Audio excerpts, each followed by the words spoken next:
Welcome, everyone, to today's session on innovative financing models. I'm so excited to have you here today. I want to thank the IHRB for having this session and for our partners at LAMP for bringing us here together. My name is Anbin Fan. I'm the Director of Global Government Affairs at Walmart, and I've been working on responsible recruitment for a series of years. We are all looking for breakthroughs to address the bottlenecks. This session promises to bring some new ideas and innovations in the space, and I'm really excited to welcome you to this session where you'll be able to think through some of your ideas and how these innovative financing models can apply. So a little bit about this background. This session, before we get started, a little bit background. This session will feature emerging innovative financing tools to incentivize responsible recruitment practices and explore the potential impact and benefits of these models for workers, recruiters, and employers. Specifically, the panelists will focus on the outcomes-based smart subsidy models recently introduced by social finance, outcomes-linked favorable finance models explored by the labor mobility partnerships, and a model providing venture capital to worker-owned recruitment actors by California harvesters. The goal of the session is to encourage participants to explore how financing solutions may be relevant tools to foster responsible recruitment in their contexts. At Walmart, as we look at responsible recruitment as a global retailer, we've been thinking about responsible recruitment in several ways, thinking about our own operations, our engagement with suppliers, their policies, how they're implementing responsible recruitment practices. We've also been involved in industry initiatives, working with groups such as the Leadership Group for Responsible Recruitment, the Consumer Goods Forum, the Responsible Business Alliance, as well as groups like Impact. We have explored many avenues in terms of shifting industry norms around responsible recruitment. And furthermore, we've engaged, such as in my role, on government relations and public policy. Particularly, there have been many arguments for and against responsible recruitment, but one of the particular concerns is around the sustainability of the responsible recruitment system. For recruiters or suppliers, will the models be financially viable? Will they be able to pay the fees, be able to address the requirements of responsible recruitment if other competitors are not engaged in similar practices? So a lot of the innovative financing tools that we will talk about today speak to the need for sustainability around responsible recruitment and the ability to finance responsible recruitment. So as we start and launch into these sessions and the presentations that our panelists have, I'd like you to think through a couple concepts. One is, what types of incentives are there? Are there tax incentives? Are there payments incentives, subsidies, process incentives, technical assistance? How can we be thinking through different incentives? Also, I'd encourage you to think of the actors that are involved. Are these government actors? Are these recruiters? Are these the employers or the suppliers? How do these incentives impact all of the different actors involved? Also, as we talk about migration, we can think through the appropriate level of incentivization or financing at different nodes along the migrant's journey. How are we beginning to think of how these tools can be used at different points along the responsible recruitment journey? And then also one question too is, who qualifies? Who is the arbitrator? Who is the certifier? Who is the one who identifies those who qualify for these particular benefits? So these are some questions I'd encourage you as an audience to think through as we begin this discussion. So as we think of this session, let's think through how there is potential for transparency, return on investments, and innovation. How do we begin to think of that with the presentations that our panelists will share? So without further ado, I would like to take this opportunity to introduce our first panelist. Will be Alicia Carmichael, Senior Advisor for Labor Mobility Partnerships, or LAMP. LAMP develops scalable long-term solutions for migrant workers from low-income countries to access quality jobs across borders. Alicia is working with LAMP in the context of developing a market viable responsible recruitment industry in the U.S. Seasonal Agricultural Workers Program. So Alicia, can I turn it over to you? Yes, you can. Thank you so much, Angan. I'm happy to be here, and I'm happy to be sharing my experiences with Labor Mobility Partnerships, or LAMP. And I'm really excited to hear what Jane and Rupal have to share as well. So I'm looking forward to my co-panelist presentations, more so than my own, I think. At LAMP, we've been exploring how results-based finance can be used to provide a more just and beneficial experience for migrant workers. And over the next 10 or so minutes, I'll start at a conceptual level and then move into a discussion of a situation that we're tackling with the recruitment of migrant agricultural workers in the Americas, and then end on a few solutions that we're considering. We're looking at 4 different solutions, and one of them actually overlaps nicely with Rupal's experience, and she can dig deeper into some of the trends that we're seeing in that space.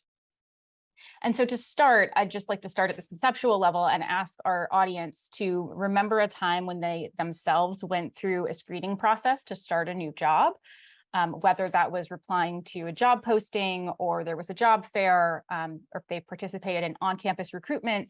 I think it's a pretty fair bet to say that most of the people in the audience today would not have covered any of the direct recruitment costs in that process. So airfare, hotel would be covered, the cost of lunch meetings would be covered by the employer, even relocation after the job would be covered. And so this is a very common concept in the skilled worker world. There's a certain respect and a humanity that you would feel that's afforded to you in that process, that the entity who is recruiting you is sending you a message that it values you. And no one really questions the standard practice. The employer pays principle is such a no-brainer and such a standard at the corporate level that it doesn't even have a name. And so we're coming at this thinking about this is we're pushing the envelope in terms of the workers that we're trying to serve in the migrant community, but we should acknowledge that this is a principle that already exists in practice in the corporate world. What we don't think about, though, often in this when we think about employer pays in the corporate world, are the financial instruments that make these reimbursements possible. So if you get reimbursed for your airfare, or if someone takes you to lunch as part of your interview process, there are credit card payments, receipts, reimbursements changing hands. There's a line of credit that may be carrying the business through capital crunch. There may be earmarks in the budget for signing bonuses or relocation costs. And these are incorporated into the budgets that we provide to funders, to equity partners. This is all part of the system that's baked in. It's assumed, and the financial mechanisms are formal and structured and just part of the game. So I wanted to highlight that there are both norms and financial instruments in place. And when we think about the financial mechanisms for the recruitment of migrant workers, I think it's really important that we don't leap to thinking that these are really exotic ideas, that we're trying to solve problems that have never been encountered before. A lot of these could be standard financial solutions that just haven't been applied into the migrant space. They're not new inventions, right? And I see Rupal shaking her head. This is, we jump to these big models that they have names, right? But there are just components. If you break them down, they're components into building blocks that come from the financial services industry. And it's really how you deploy them that makes them innovative, and how you connect them together that can make a solution. So what's different here is issues of scale, issues of margins, issues of coordination, formality, organization of a sector that makes it hard to implement some of these more traditional financial mechanisms that are such a norm in other parts of the labor supply chain.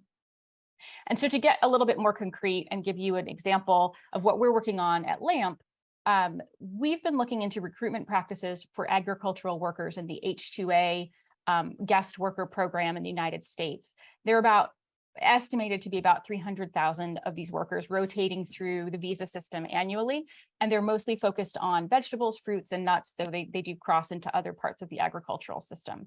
Most of them are coming from Mexico, and they face upfront legal and reimbursable recruitment costs that typically range from about $200 to $600 in visa fees and local transportation and lodging during their visa processing timeframe. So the interview process, getting from their community to maybe a border town in Mexico or to the embassy in Guatemala, And to give you some context, that $200 to $600 for them is meaningful. A year's salary for an agricultural worker in Mexico is about $1,200.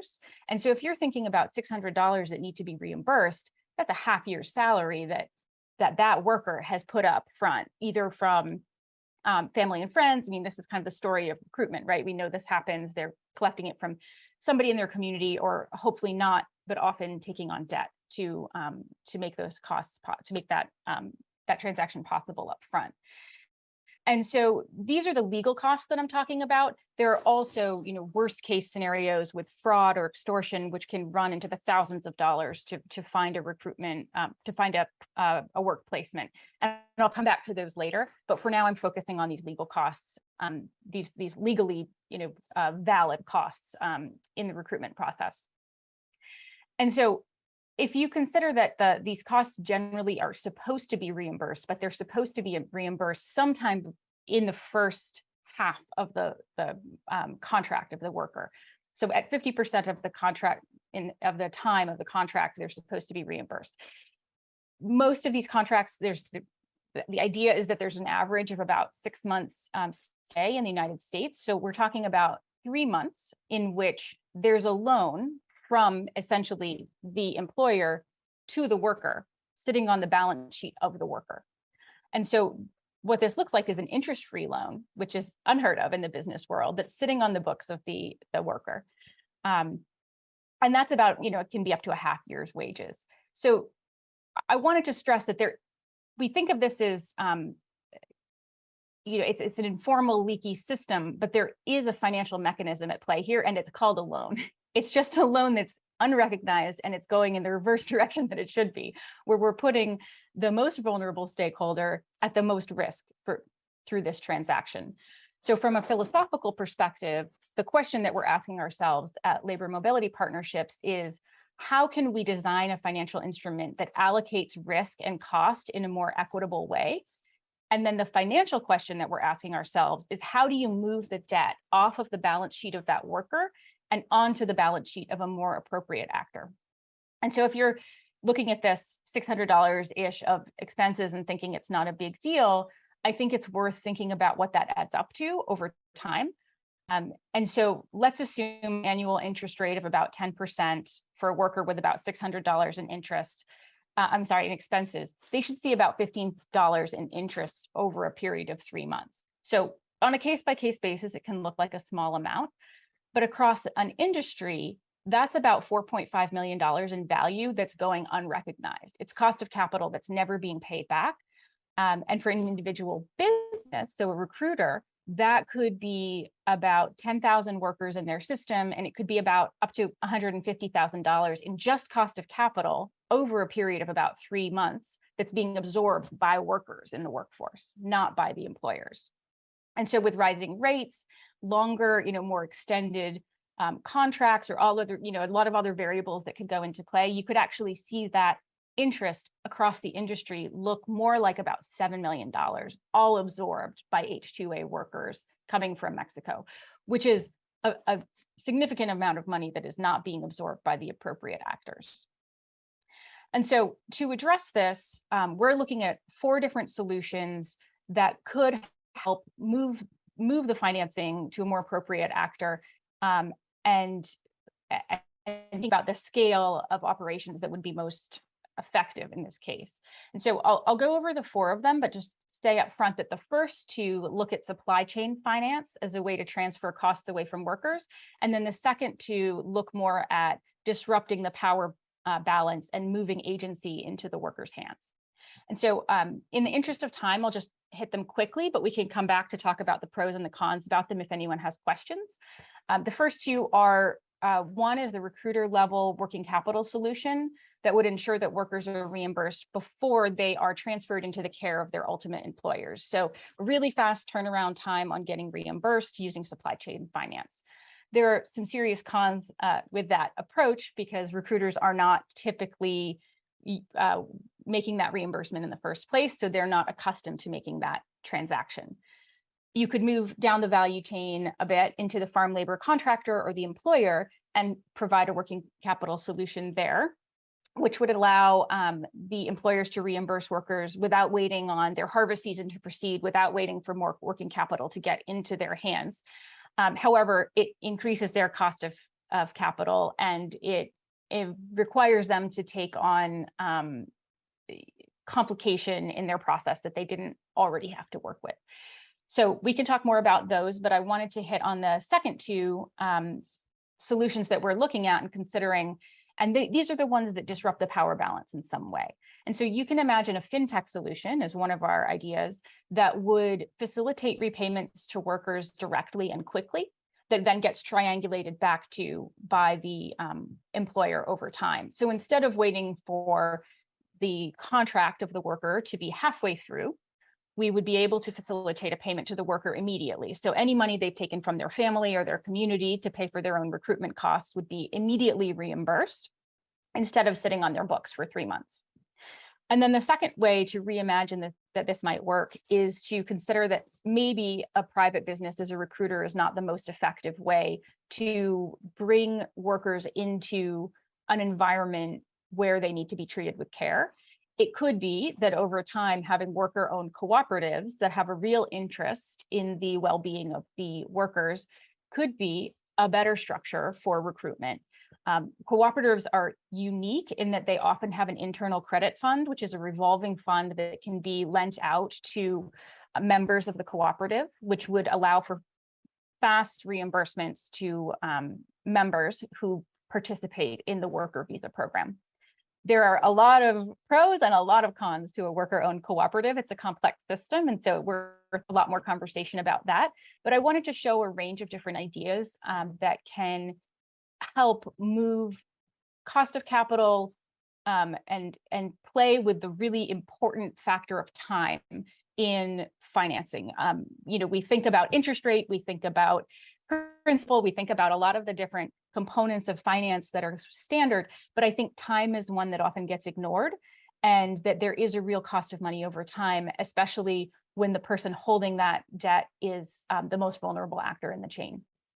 And so finally, I just wanted to close on the note that saying, we acknowledge that looking at these solutions is really targeting the legal reimbursable fees associated with this recruitment, but it's not touching on fraud or extortion or some of the more egregious abuses that we do see in the recruitment system.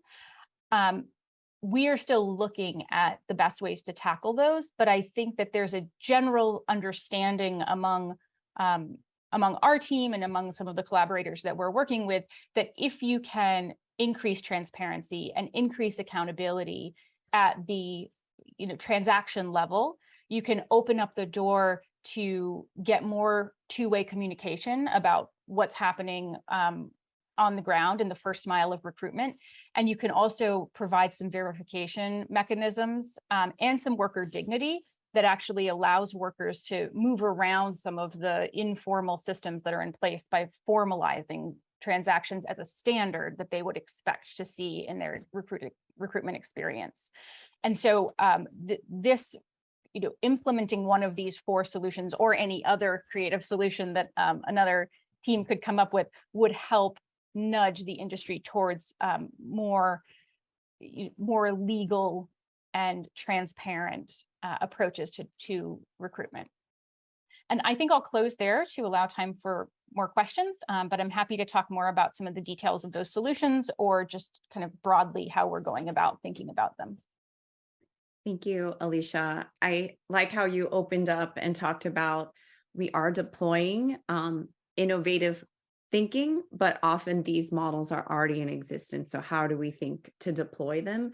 And then thank you for framing it up. It's true that the most vulnerable stakeholder is the one who is hosting a lot of the debt burden. So I think those are really important ideas that you presented, as well as a lot of unique concepts that we hopefully will have time to explore later in the Q&A. With that, I'm going to introduce our next speaker.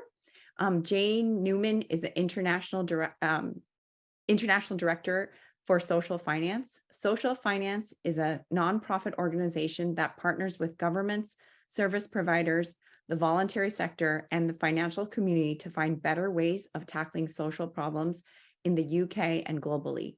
Jane leads social finance work to develop and support an international network of collaboration partners and works with intermediaries, foundations, and others in a wide range of countries to support and capacity build the development of impact investing and outcomes-based social finance approaches in those countries. Jane will talk about social finance outcomes-based smart subsidy model they propose as a new solution to complement and enhance the effectiveness of the important work that is already being done to address bonded labor. Jane, I'd like to welcome you to the virtual stage. Thank you very much, and it's a real delight to be here. And thank you to the IHRB to invite me to share some of our work with you. Forgive me, I'm going to use some slides to navigate through, and I promise only to give you one really complicated diagram. But I think that Alicia has laid out really well, really clearly, the challenge of migrant workers incurring debt in order to secure their foreign placements and ultimately send money home, and the natural way of financing recruitment in more developed markets, which we would recognise where that cost will always be incurred by employers. So forgive me as I say, I'm going to share a few slides, and it'll probably go wrong as I put it up, but here we are. And if you can see my slides now. So just to visually articulate the flow of fees in this diagram under the employer pays model and the model that we will recognise in our own markets is what we're seeking to achieve with employer paying the fees that ultimately end up through the supply chain into the hands of the recruiters. And this is quite a complicated supply chain. The work that we've done this work in partnership with Humanity United. We've also done some work on this with the RBA Foundation. But we have focused on zero fee recruitment, so employers, the models that might support zero fee recruitment for workers and for employers picking up all of those fees.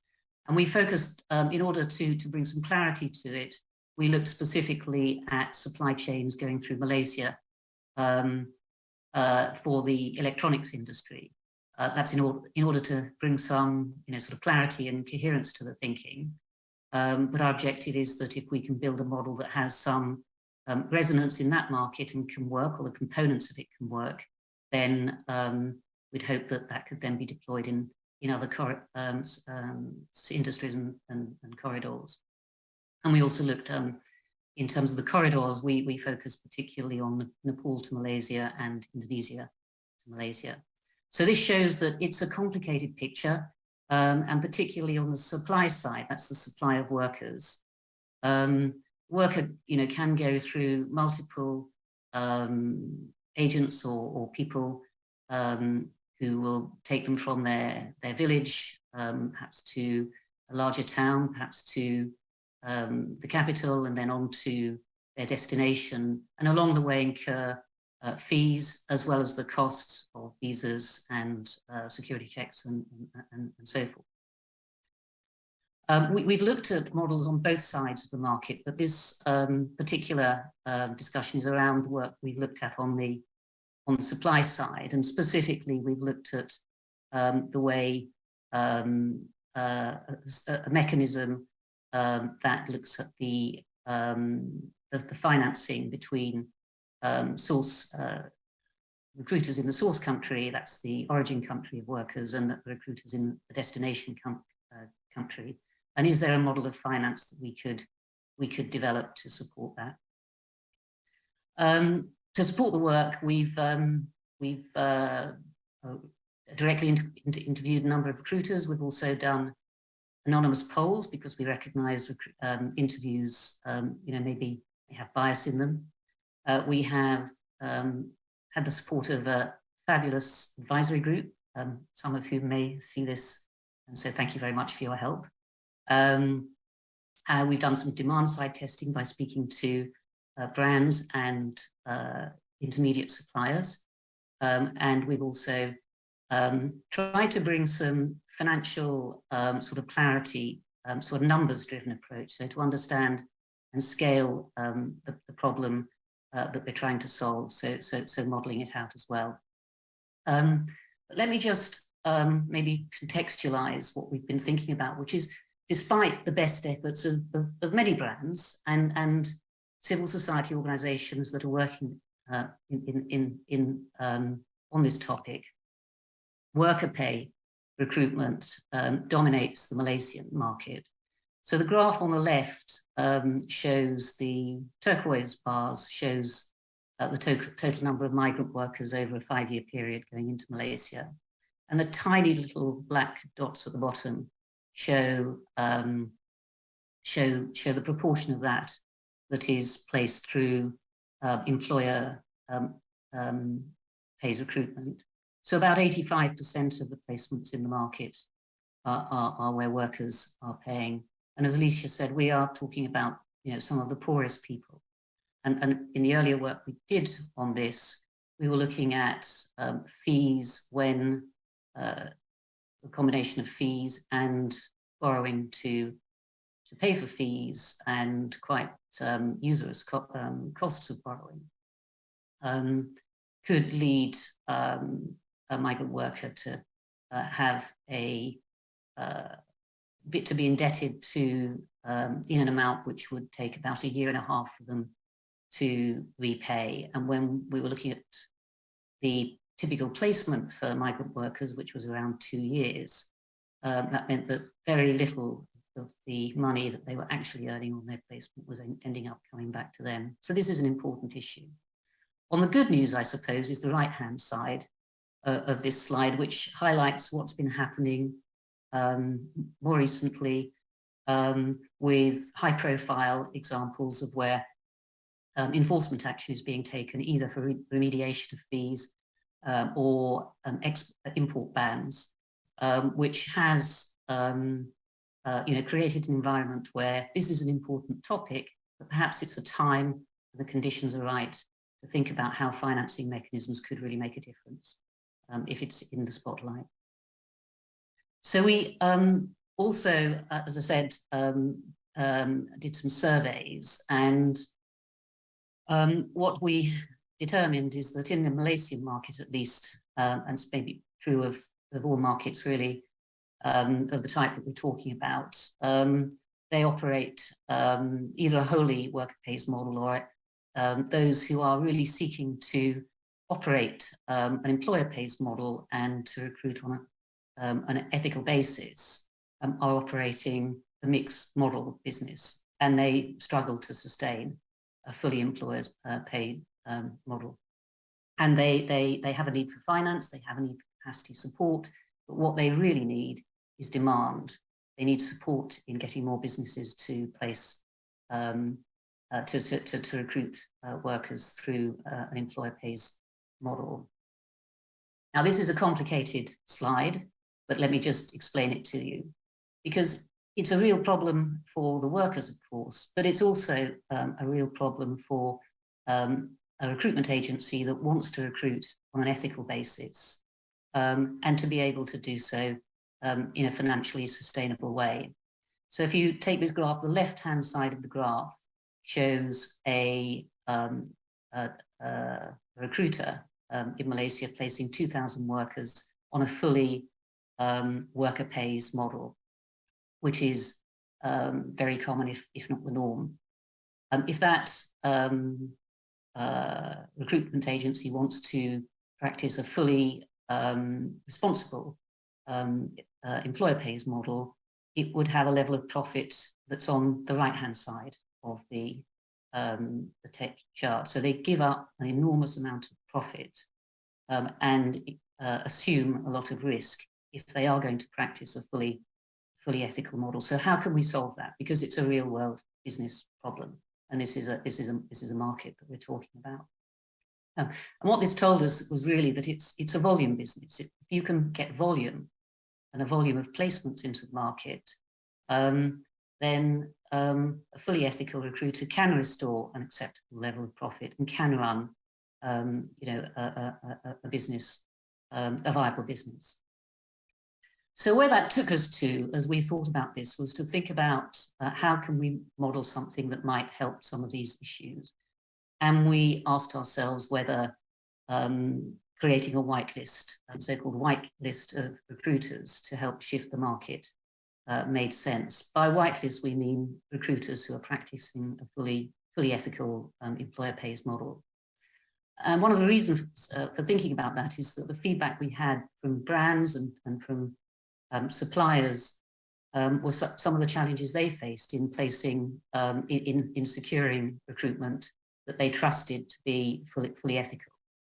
The intransparency, difficulty in validating that it's a truly responsible business, even those that are accredited through the different industry organisations. I think there's a level of trust as to whether or not they are able to really satisfy themselves. And we also established that even those who are, amongst the best in the market are still practicing a mixed model.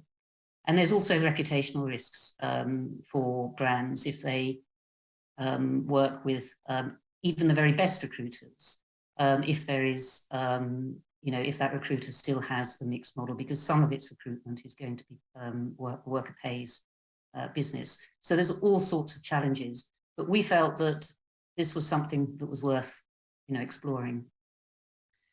So we developed the idea of a supply side smart subsidy incentive model, which combined an incentive payments, an outcomes linked incentive payment that was linked to the recruiter participating in this model to be rewarded for transitioning towards a fully paid model, which in effect it's a subsidy, it's a grant, and what that grant is doing, to put very crudely, is replacing some of the lost profit until they can actually establish their business on a sustainable level by having the volume of business they need to do so.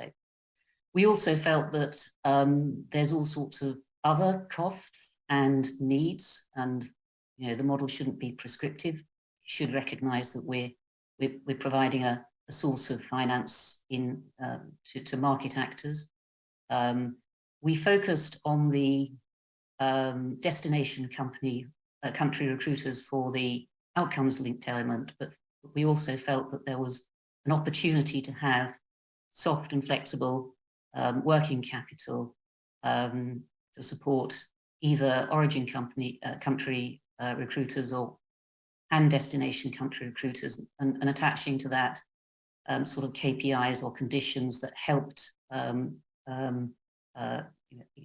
finance some of the activities that they might need to do to actually transition, but also to build a market of organisations that can learn from each other, support each other. And the final element, which is absolutely critical in this, is verification and how you do that, because the key component is, yes, we can pay an outcomes linked incentive payment for someone who is seeking to transition, but we also need to validate it. So that's a key component. So I promised only one complicated diagram. I'm only putting this up really to demonstrate this is a set of principles I've been describing. This is a model that we've tried to articulate, and we've sized it in terms of the amount of finance that might need to. So the key components of this, and I won't go through the whole lot, is as I said, a blended finance facility which combines grant funding, which can provide subsidy, but could also include investors whose money could flow down to recruiters in the form of working capital. I think realistically, those investors themselves are probably zero return or even sub-zero return investors. but the discipline that investment brings to a structure like this it enables a number of these sort of components to sort of really be held to account. And then on the left-hand side, there's a verification agent. So last, as I wrap up, I'm just going to say, where are we? We finished this particular piece of work at the beginning of this year, and we're pausing at the moment. What we'd really like to do is live test it. So we are an organization that supports the implementation of these things. We're not a market participant ourselves. And what we think is necessary is to get a group of preferably brands and recruiters to market test it. In our experience, perhaps the only thing we've learnt in our sort of decade or so at social finance is that we learn more by doing things than by not doing things, and we learn more from all the blind alleys we go down in order to find out what's right. We think there's a model here which has components which could also sit alongside a number of the things that Alicia was describing that could be interesting to test and help move this market forward. I shall stop sharing my screen now, and thank you very much for the opportunity to share that with you. Thank you so much, Jane. It's so interesting. I find myself wishing we had even more time just to really dig into those models. I think what you shared, particularly about the concept of giving up profit and assuming risk, that would be hard for anyone. So think one of the key words I heard from you was the transition. What does it look like to move from that and thinking through those particular challenges of giving up profit and assuming risk from the side of the employer? So thank you for what you shared. It's very helpful. And like I said, I only wish we had more time. So next, I'd like to introduce our third panelist, Rupal Patel from Good Scout Capital and California Harvesters. Rupal brings a unique perspective as both someone who works in venture capital, but is also an advocate organizer and has her firsthand operational experience in recruitment chains through the farm labor hire company that she founded, California Harvesters. She is going to talk to us about her model providing venture capital to worker-owned recruitment actors. Rupal, we're excited to have you, and I'll turn it over to you for your presentation. Great. Thank you, everyone. I really appreciate the opportunity to be on this panel and present with both Alicia and Jane. And thank you guys both for setting up like what is fundamentally the, sort of big problems in the recruitment process and the financing available, right, for it, which is that workers are basically financing much of the business opportunities that are available out there. And then also, that there's a lack of accountability in how we deploy capital and make sure we're sending them to the right agencies. And so I would just, I'll start a little bit by just giving some background on how I got to the place where we are. Good Scout Capital is a private equity firm that I founded in 2020. And we are focused on inclusive capitalism. So the idea is really around ownership at the lowest, sort of levels of stakeholders that have been excluded from the capital stack previously. And so this sort of the way I got to Good Scout Capital and this idea around inclusive capitalism and financing the supply chain of corporations that are looking to benefit both the people and planet, right? Corporations are looking for supply chain members that they can sort of advertise partnerships and, supply chain, partnerships with their consumer base, right? A consumer base that is growing and wants to more and more spend their dollar on products and services that benefit the people and planet. And there's a huge financing gap that we are seeing right now. And I think Alicia and Jane have highlighted completely, which is that there is no financing available for some of these supply chain actors and it needs to become available in order for this to become more professionalized and a service that's providing quality jobs and also a quality product. And so Good Scout really, we came to this sort of thesis because of my experience in private equity. I spent 12 years at a private equity firm that was investing in renewable energy, water, and agricultural assets. And so our investment portfolio ranged from, mostly fresh produce commodities that and farms operating in California, Arizona, but also all over Mexico, Chile, Australia. And so my role there was really as a social impact officer and really looking at how do we ensure that we're not, because agriculture is so manual labor intensive, especially in the fresh produce sector. We were raising capital from pension plans and family offices that had aversions to headline risk. And so it was really important that we were managing our agricultural portfolio in a way where we knew what the risks were associated with our farm labor in particular across our portfolio. And so I was sort of tasked to, think about how do we solve for the problem around labor in particular. And one of the things that's happening, it was happening in the US at the time, agriculture, and it's been happening for the last 10 years or so. And I think globally across the world is just this like massive labor shortage that's happening in the agricultural sector. And it's largely due to just what we fundamentally feel is just a quality job issue, right? And I think it goes to recruitment fees and exploitation and employment issues on the job, right? Because the workforce, the low wage workforce in particular, is aware of the exploitation that happens in these jobs, they're not really rushing to those jobs. Instead, they're going to domestic work or construction or other alternative work. And so there's a real fear, I think, certainly within me and my experience, 12 years being in the agricultural sector, that the sustainability of the agricultural sector, especially in the US, is largely dependent on our ability to source this labor and retain this labor. And so one of the things we thought about at the time, one of the big portfolio companies that we were managing was a large table grape company. It was one of the largest table grape companies operating in the world. And they were headquartered in the Central Valley of California. And, we were just looking at a lot of the risk associated with the labor management process for this operation. We had 7,000 acres between Southern California all the way up to the Central Valley. And it required about 6,000 workers during peak harvest season and about 1,500 consistent workers year round. And we were having a trouble hitting that workforce need.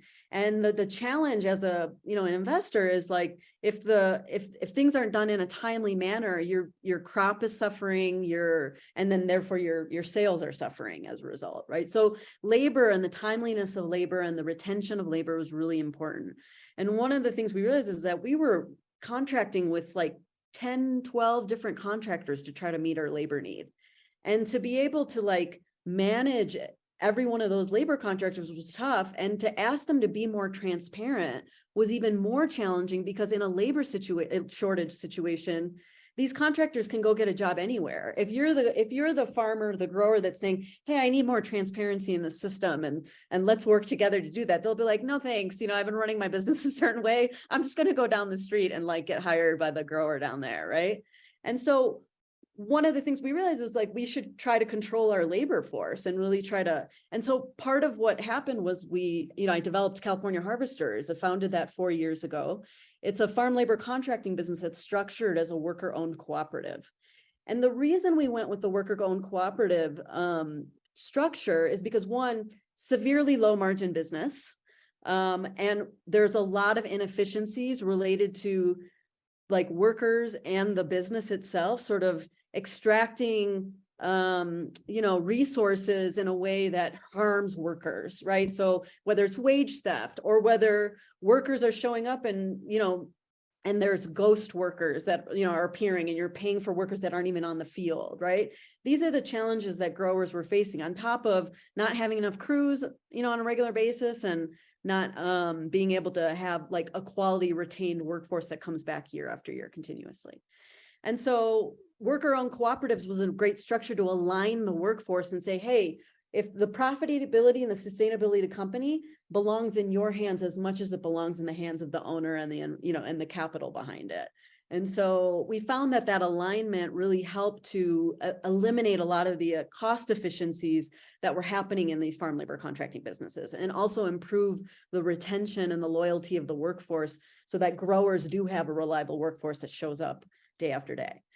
And so great, sort of, punch out the door. We started 4 years ago. The most important thing was having an anchor client in order to be successful, because you don't want a worker co-op having to go out and find a market share in addition to having to train the workers to think like owners, right? And so our portfolio company had contracted with California Harvesters. We gave them a 3-year contract, which was super important. Time and certainty is really important in any business, right? So we gave them a long-term contract that's not normal in the chain. It's usually a year and it's terminable in 30 days. So anybody could get cut at any point. And we basically, so we served as the anchor client. Our table grape company served as the anchor client for California Harvesters. We started with 200 workers in the first year. By the end of that year, we were at 900 workers just through word of mouth, right? And that is the most important piece to know, is like, workers talk to other workers and they tell you where you can be employed, like in a safe and quality manner, and where you won't. And that's a big, reputational risk and leverage that also exists as a contractor. So we went through we since then have been successful. We're at 1,200 workers a year. We do about $10 million in annual revenue. The point that I think Alicia and Jane capitalize on and is really important is scale is so important to the profitability of these companies.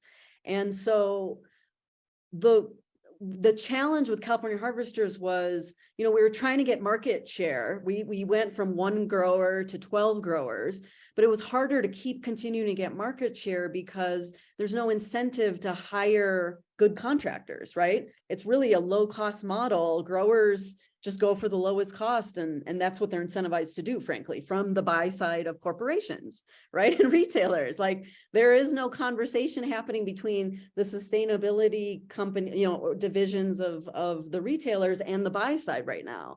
And so those incentives didn't exist. So one of the things I thought about is, in my experience with California Harvesters, I met a lot of really good contractors that were profitable and have been in business for a really long time and really understand why valuing workers was so important. And these are businesses that make returns that are market returns. And so to me, the solution, when I sort of stepped away from California Harvesters because it was a challenge, the way the financing structure was impossible to raise money for California Harvesters. There's not enough risk-averse capital that is willing to take a bet. Although we did raise about $2 million from like foundation and private equity, and then another $3 million in public. So we were successful, but you still needed a lot more resources because these are mostly informal organizations that are trying to become more professionalized. And so capital just isn't enough. You have to actually provide like a streamlined and centralized services like strategic support, accounting, bookkeeping support, helping them build their business models. And so what I recognize is that I worked for a private equity firm, and this is what private equity does well, right? They identify businesses that have a growth trajectory that matches the market demand. They invest in those businesses. They give them patient equity over a 10-year term, right? Something around those lines.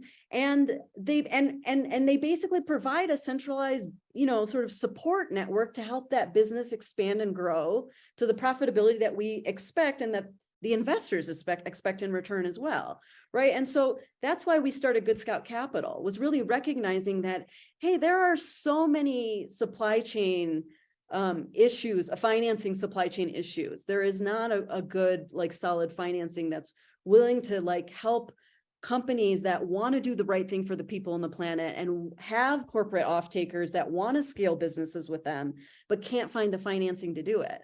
And so we have a growth equity fund that we're raising. It's $50 million, aligns really well with like what corporations need, right? Corporate foundations could, sort of support this kind of approach of, let's identify the good farm labor contractors and recruiting agencies. Let's finance them for growth to gain more market share.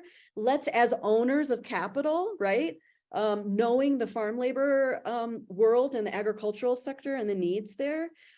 Let's provide the support necessary to grow and expand those businesses. And then let's also engage the civil society sector that's doing the certifications and doing the worker engagement and bring them in and hold ourselves accountable. And so that's the sort of impetus behind Good Scout Capital and our first fund, and where it was very clear in my operation of California Harvesters, as well as like my participation in managing a table grape operation and other operations around the world, the same issues are persistent, which is it's an informal sector. We need to capitalize it, and we need to get behind the players that are doing the right things.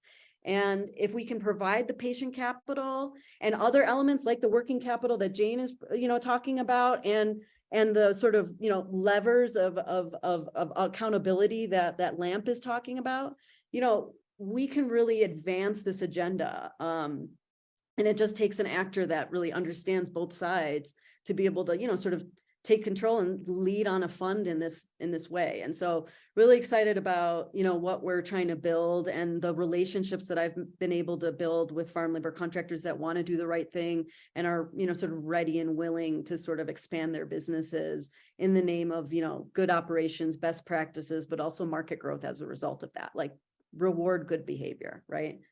Is the model. And so, yeah, I'll stop there, but really appreciate the opportunity to hear about from Alicia and Jane about the sort of creative financing. And I think what we're saying is that we're seeing all the same gaps. Like it's not a litany of gaps. There's literally like 5 things. If we could solve these 5 problems, we would actually be able to make really big inroads in reducing exploitation in the sector.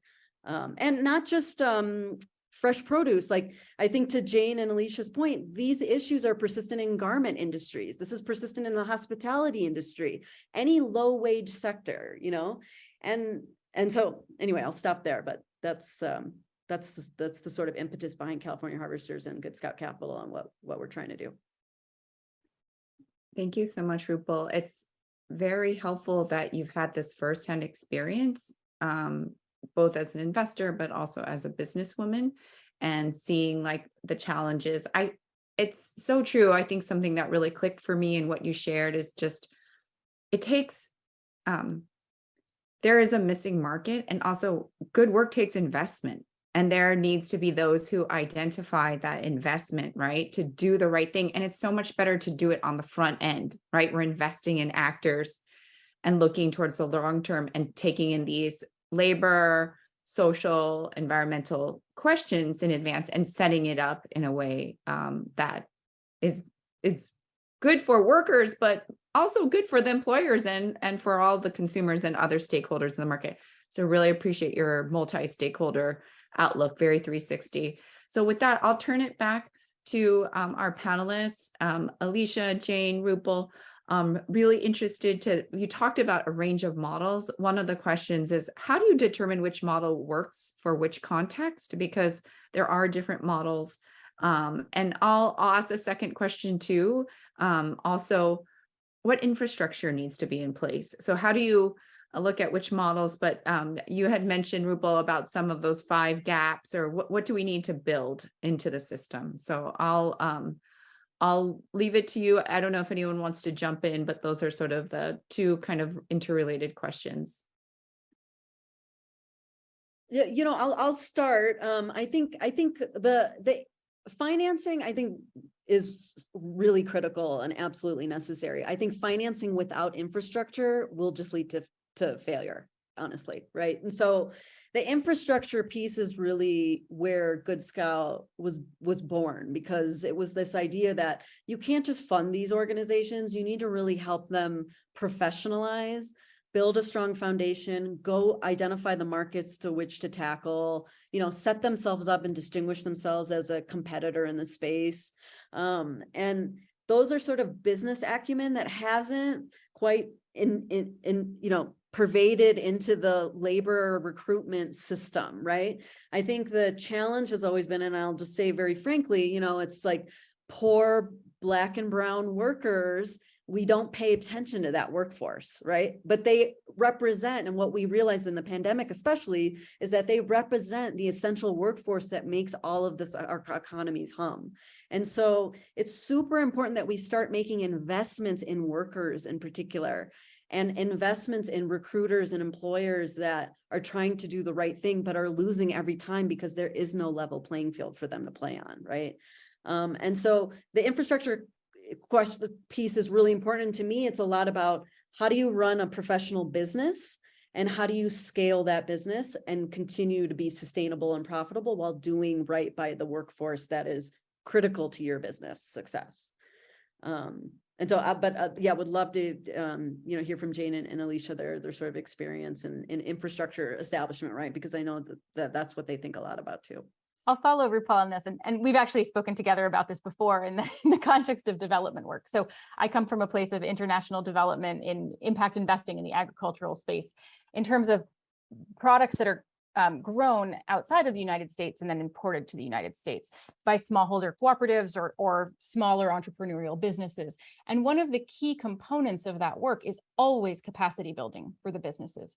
Financial management training, in our case, how to be a better cooperative, how to manage internal funds, how to manage credit. There are so many things that are offered in the international space. But in this particular case that we're talking about, Ripple and I are talking about a case that's in the United States. And so what are the actual same mechanisms that are offered here within the United States where you're seeing the same issues, but you don't see the same support? And it's a missing piece of the infrastructure that I think is really key. Another thing is that we now have digital tools that we didn't have 10 years ago. And one of the issues that we're seeing in this space in general is scale. And a lot of the issues can be solved through digital platforms. So training, infrastructure, there's a lot there that you can solve at scale.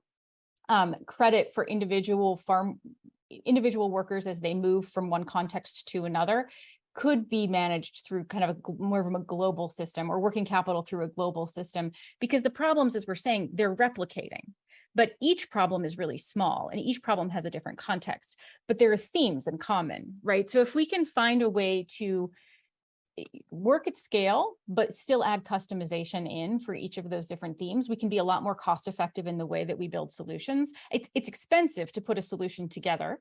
And we end up with a lot of kind of industry professionals like ourselves working on those solutions. And we end up spending a lot of money on solutions where, in fact, if we could find a way to scale them and build them together in one system that has different contexts, it would be more cost effective. And then I think the only other point I would add to this is that when we talk about the scale of a business, I mean, Jane, I was actually interested in some of your slides to learn how you were tackling this issue of scale. So when we start to transition people to a more responsible approach to recruitment, how do you long-term solve the problem of scale by like pulling more actors in? And I'm curious if you can kind of speak to that as well, because it's something that Rupal and I have tried to tackle together, but we're still working on it.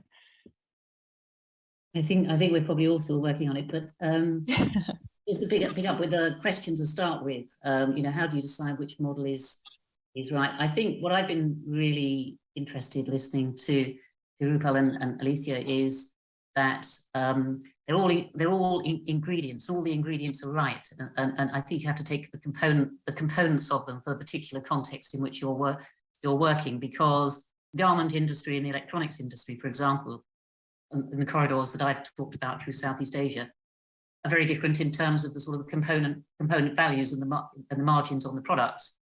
Yes. So they lead to other challenges. So it might be sort of something with more subsidy or cross subsidy or something more disruptive. I was also, and this sort of doesn't begin to answer your question in terms of how do you scale, but I was Rupal's comment about needing to start with an anchor client, to me, is fundamental, which is another way of saying that the end owner, whoever you think that is, whether that's us as consumers or the brand or purchaser, needs to value this. how do we make them value it? And that's partly, yes, how do we, how do we make the case that unindebted workers are better workers? But I think that there is sort of a coming together of making that case. And I know that's that a lot of work's being done on that, but I think that work has to continue. But we have to find the key to make that change. For me, I was sort of thinking also about sort of the B Corp sort of market, where if you were accredited, as your supply chains were accredited to be fee-free or not to have indebted workers in them, then can you be accredited? Can that actually, can you attach that to your brand? I think we have to have things that make it meaningful for the end user, so that although there are many organizations that care a lot about this, it's really difficult to deal with. So what are the things that we can do to make it feel worth it, other than doing the right thing?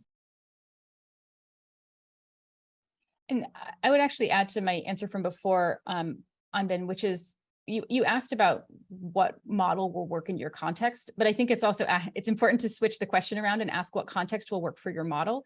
And so you have to find out, is the context you're working in broken because the tools don't exist to support the actors who want to be responsible, so verification systems, et cetera, or is it not working because they're actually actors who were breaking the system, bad actors who were breaking the system? And you could have both operating at the same time, and being able to differentiate between good actor wants to do the right thing, doesn't have the tools, and then bad actor actively working to disrupt and break the system. And so that context model match will only work if you can get a really firm understanding about who you're working with in terms of the actor and their intentions. I think you also have to be poking at every point in the system, because I think if you leave something untouched, then that will become the broken part of the system. And I was very intrigued when we were thinking about one component of this with technology solutions. And I do believe as well that they have an important role to play in solving this for the long term. But even in very simple things, and giving workers more agency in this, because in many of the supply chains, it's workers have an expectation that they're going to have to pay fees, so they don't expect any different. So how can you start by changing their expectation? If they can have they're communicated through a sort of a consolidated, I don't know, through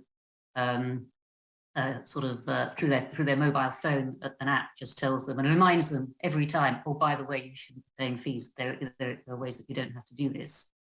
Would that help? I don't know, but I think that's the kind of thing that's sort of worth testing. Yeah. Those are all really good, important points, especially thinking through, where do the tools already exist, but they're not functioning, and where do we need to build them? So that's really interesting. And then this whole overlay also that we started to talk to about technology. How does technology make the system more transparent for the worker? Because it is, there's a lot of opacity, there's a lot of informality, which could lead to forced fraud or coercion. But also, what is the government's role or other support groups like NGOs' roles to also make the system easier to go function through? So how do digital tools help with that? So that's really interesting. There are a lot of, I think if I've heard anything, there are a lot of actors involved. There are a lot of models involved. Perhaps we can kind of close with sort of two concepts, which is, how do we get, I think you've all started to discuss this already, which is, how do we scale this and get more actors involved? So who needs to be engaged in order for us to scale this? And then also, what are you touched on this already, but to close out the session, what are you most excited about? What do you kind of see where there's most potential? What keeps you awake at night, but also gets you up in the morning around these issues? So why don't we, a lot of questions, I'll leave it to you to jump in. Jane, looks like you're thinking. Why don't I turn it to you and then. Okay, I'm thinking that I'll just wrap up very quickly with perhaps just a couple of thoughts that I had as we were talking and sharing thoughts. And one was around power. I'm going to plug in my computer because you might lose me. Rookie error there. Power, because the cooperative concept is great because it changes the power dynamic. And I think as we think about these models and how to put them together, really paying attention to that power dynamic is something that sort of excites me to think about. I'll go next, and then I'll give Rupal the last word. So I would say what I think is challenging right now that I'm seeing is governments tend to be set up to address what's going on inside their own country, but that, of course, like when you start working across borders and across jurisdictions, it becomes increasingly difficult to develop solutions that will work on both sides of the border. So where is the business domiciled? Where is any funding coming from? And what are the legal barriers that exist, in many cases for good reasons, to minimize fraud, but then actually make it difficult to advance like a transparent working capital or kind of a micro loan across borders. Those things, the different jurisdictions make it hard because these cases are about people crossing borders, and there aren't a lot of systems set up to make things work internationally. In terms of what I'm excited about, I think the two things would be the shifting of power structures. So worker ownership and cooperatives, I think, has a lot of potential here that's yet unexplored. And then technology, and what can we do with technology to increase transparency and make it a financial technology that can actually reimburse and kind of provide remittances, but at the same time, could it provide more transparency and more kind of reminders about what are your rights and how do you navigate the system? Wholesale, these things don't exist yet. We're seeing small solutions pop up in different corridors, but it would be nice to see something that could work at scale. Yeah, I think my sort of final thoughts are really around that. I think we talked about whether all the tools are available to make this a success. I firmly believe they are. And if they aren't, by scaling this, sort of responsible recruitment or fair employment, you can bring technology to the table to find the solution and tailor it, right? Because at scale, anybody's willing to do anything, right? Like that's a market opportunity, and that's what incentivizes people the most, right? And so I think one of the things like that I would like to just note is that Jane's work in the UK is really important, and the concessionary nature of it is a good fit for what's going on in the UK, particularly because they have legislation like the Modern Slavery Act that really pushes the industry to clean up. We do not have that in the United States, okay? And so we can't, concessionary capital doesn't work here, and it was proven through California Harvesters, like it was really hard to get concessionary capital to get that thing launched.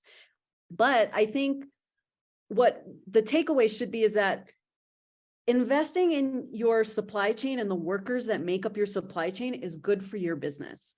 And if you are a state actor or a corporation, you have capital available that either invests in companies that make you, exponential amounts of money, or you can even have pools of capital that are concessionary. Take those pools of capital and invest in the three panelists today, right? Like, that is a start for how we need to take risk, and we need to start investing in workforces, and we need to start investing in good actors that are managing those workforces. The minute you do that, you are going to solve for this consumer problem that corporations are panicked about, which is, how am I going to articulate to my consumer that I'm doing what they want me to do? And they can't, and the corporations are paralyzed right now because they can't find those actors. And the reason you can't find those actors is because they're not financed. And so using state and corporate private dollars, public and private dollars, and making the investments in these sectors is equally as important as what you guys are currently investing in today. And so this is really about your business and the sustainability and profitability of your business as much as it is about doing the right thing. So really appreciate everyone's time, and thank you for the opportunity. This was, thank you so much. Jane, Alicia, Rupal. It's so helpful. And I think what was great about this panel was twofold. Yes, we did dive into particular models and challenges and what I thought we would do financing, but also really looked at the forest for the trees. Why is this so important? Not why do we need to invest into the supply chain? And some of the answers were obvious. These are workers, they deserve respect and dignity, but also to look at the long-term sustainability of your supply in key markets, and to think through the risks and challenges there and to think holistically. So I really thank you both all for really enabling us to look at the bigger picture while also understanding some of the models and tools and innovations that are available in this space. So thank you so much for those particular insights. I just want to close this session by saying that this session was one of the two on the topic of financing responsible recruitment. And while our session focused on emerging tools to facilitate more responsible behavior by recruitment agencies, we encourage you to watch also the other sessions from the series in which leading figures from the sustainability and finance worlds discuss a new financial instrument, the Remedy Bond, which facilitates swift repayment of recruitment fees to affected migrant workers by utilizing bond markets and sharing responsibility for remedy along the value chain. So with that, I'd like to conclude this session and thank again IHRB and LAMP for putting it together, and hope that you enjoyed the rest of this virtual forum. Thank you very much. Bye.